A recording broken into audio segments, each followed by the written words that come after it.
تاریخ کا سب سے ظالم بادشاہ جس نے انسانی کھوپڑیوں کے مینار بنائے۔ چنگیز خان کا لشکر بہت ہی ظالم تھا۔ یہ لشکر جنگ کے دوران ہلاک ہونے والے لوگوں کی کھوپڑیوں سے مینار بنایا کرتے۔ جنگ کے دوران تمام لوگوں، بچوں، بوڑھوں، حتیٰ کہ عورتوں کو بھی۔ بسم اللہ الرحمن الرحیم۔ ناظرین، تاریخ انسانی میں جتنے بھی جنگجو، جرنیل اور حکمران اب تک گزرے ہیں، ان میں چنگیز خان کا نام چند ابتدائی ناموں میں شمار ہوتا ہے، جنہوں نے مختصر وقت میں اپنی تلواروں کے بلبوتے پر دنیا کا نقشہ تک بدل ڈالا۔ چنگیز خان کو تاریخ میں خوف، دہشت اور بربریت کا ایک بھیانک باپ جانا جاتا تھا۔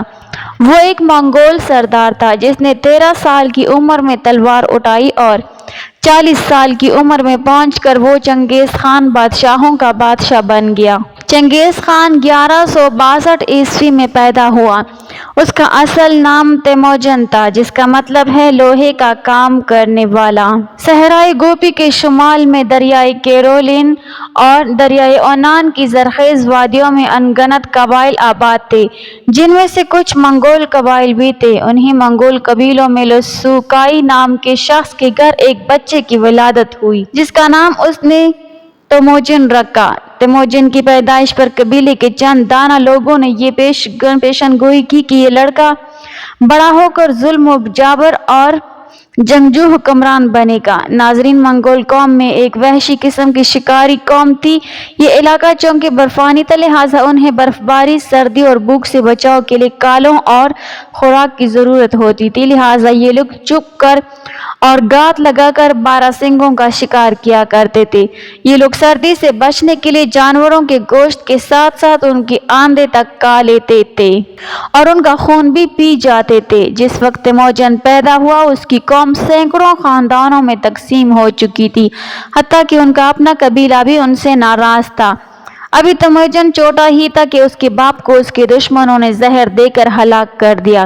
یہ وہ لمحہ تھا جس نے تیموجن کا بچپن اس سے چھین لیا اور اس کی زندگی کو ایک نیا موڑ دے دیا۔ اس وقت وہ بالکل تنہا ہو کر رہ چکا تھا، لہٰذا اپنی ماں کے زیر سایہ اپنے دوسرے بہن بھائیوں کے ہمراہ وہ پروان چڑھتا رہا۔ اس کی ماں اکثر راتوں کو اسے اپنے پاس بٹھا کر اس کے آباء و اجداد کی بہادری اور جرأت کے واقعات اسے سنایا کرتی تھی، جس کا تیموجن پر بہت گہرا اثر ہوا کرتا تھا۔ لہٰذا اسی کی بدولت وہ بچپن سے ہی نڈر اور بہادر بن گیا تھا۔ یوں وقت گزرتا گیا اور آخر کار 1175 کو اسے اپنے قبیلے کا سردار بنا دیا گیا، مگر اس کے اپنے ہی قبائل کے آپس میں جھگڑے شروع ہو گئے۔ اس نے تمام قبائل اور حلقوں کو اپنے زیر اثر کرنے کی بھرپور کوشش کی، کیونکہ اس وقت منگولیا پر کئی قبائل کی حکومت تھی۔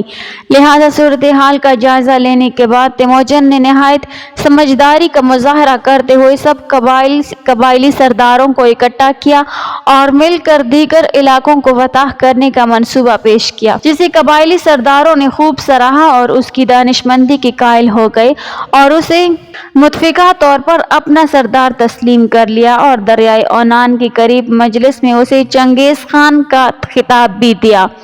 چنگیز خان نے اپنی منصوبہ بندیوں اور ذہانت کے بلبوتے پر منگول سلطنت کو ایک مضبوط ریاست کے طور پر متعارف کروایا۔ اس نے منگول سلطنت کی فوج کی تعمیر نو کی اور دیگر اداروں کو بھی مضبوط کیا۔ اس نے فوجی تنظیم کے جو اصول متعارف کروائے، وہ صدیوں تک فوجی ماہروں کے لیے مشعل راہ کا کام دیتے رہے۔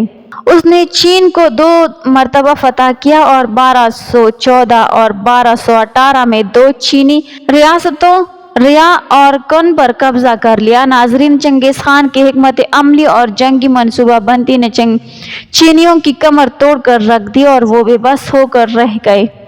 اسی دوران چنگیز خان کی فوج بھی چین کی سرزمین سے کافی حد تک واقف ہو چکی تھی، لہٰذا اس نے آس پاس کے ان شہروں کو فتح کرنے کا ارادہ کیا جن کے گرد قلعے اور فصیلیں بنی ہوئی تھیں۔ اس نے جنگی حربے کے طور پر اس ڈر اور خوف کو استعمال کیا جو اس علاقے میں پھیل چکا تھا۔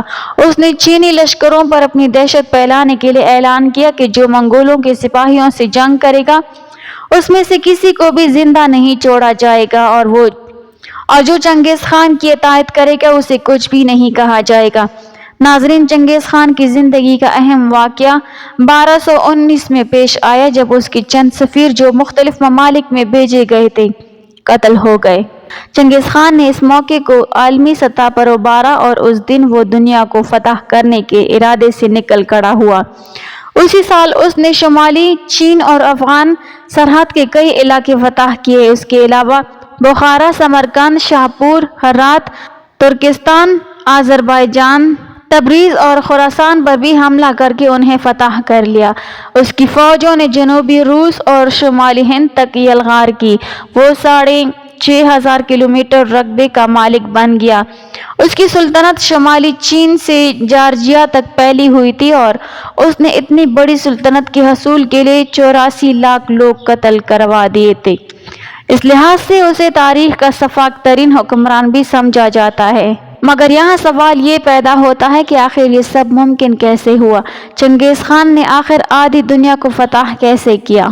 ناظرین، یہ ایک بہت ہی دلچسپ حقیقت ہے۔ در حقیقت بچپن سے ہی ذہانت اور بہادری کی بدولت مشہور ہونے والے چنگیز خان نے جنگی حکمت عملی کے لیے 2 فارمولے اپنائے تھے۔ پہلا فارمولہ اس کی رفتار تھی۔ اس کے لشکر کی رفتار بہت زیادہ تیز تھی۔ وہ ایک ہفتے میں وہاں پہنچ جاتا تھا جہاں پہنچنے میں دوسری قوموں کو 1 مہینہ لگ جاتا تھا۔ اس مقصد کے لیے اس نے پیدل دستے ختم کر کے اپنا سارا لشکر گھوڑوں پر منتقل کر دیا تھا۔ اس کے ہر سپاہی کے پاس 3 گھوڑے موجود ہوتے تھے۔ دوران سفر جب کسی سپاہی کا گھوڑا تھک جاتا تو وہ اس گھوڑے کو ذبح کر دیتا تھا۔ اس کا خون دوسرے گھوڑوں کو پلا دیا جاتا تھا اور گوشت کاٹ کر اپنے پاس رکھ لیتا تھا اور یوں دوسرے گھوڑے پر سوار ہو جاتا۔ لہٰذا چنگیز خان کا لشکر بغیر رکے آگے بڑھتا چلا جاتا تھا۔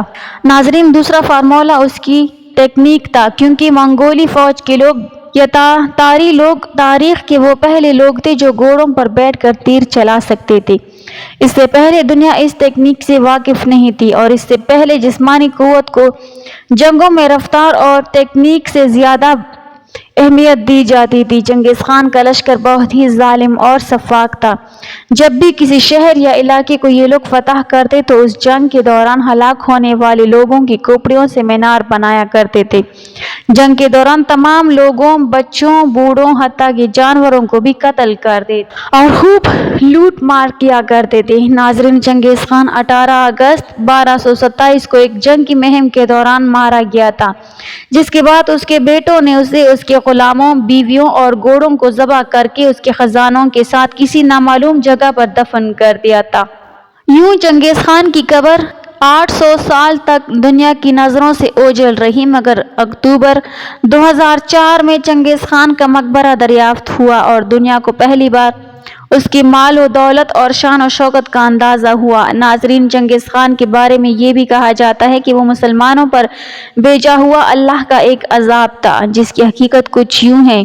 چنگیز خان کے کچھ آدمی تجارت کی غرض سے خوارزم کی طرف نکلے۔ خوارزم کے بادشاہ علاء الدین خوارزم کے ایک گورنر نے انہیں لوٹ لیا اور جب یہ خبر چنگیز خان تک پہنچی تو اس نے اپنا ایک اور وفد علاء الدین خوارزم کی طرف بھیجا کہ اسے اور اس کے لوگوں کو انصاف دیا جائے۔ مگر علاء الدین خوارزمی نے جوابی طور پر اس وفد کے ہر ایک آدمی کو قتل کر دیا اور صرف ایک آدمی کو زندہ چھوڑ دیا اور اس کی آدھی مونچھ، آدھے بال اور آدھے سر کے بال کاٹ کر اسے چنگیز خان کی طرف بھیج دیا کہ یہ اس کا انصاف ہے۔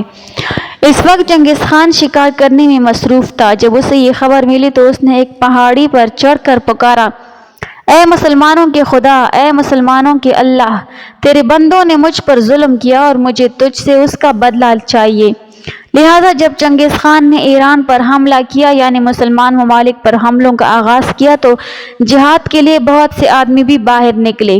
انہی آدمیوں میں سے کچھ لوگ اللہ والے لوگ بھی موجود تھے۔ وہ لوگ جب جہاد کے لیے نکلے تو انہوں نے دیکھا کہ چنگیز خان کے لشکر کے پیچھے فرشتوں کی جماعتیں موجود ہیں اور وہ یہ کہہ رہی ہیں کہ اے کافر جماعت، ان ظالموں پر ٹوٹ پڑو اور انہیں ختم کر دو۔ چنگیز خان اکثر کہا کرتا تھا کہ میں نے زندگی میں ہر دشمن کو شکست دی ہے مگر میں اپنی تقدیر کو فتح نہ کر سکا، اور یہی دنیا کے اندر انسان کی حقیقت ہے۔ انسان سب سے لڑ سکتا ہے ظلم و ستم کی داستان رقم کر سکتا ہے مگر آخر میں اسے اپنے انجام کو ضرور پہنچنا ہے۔ انسان اپنی تقدیر کو اور موت کو کبھی بھی شکست نہیں دے سکتا۔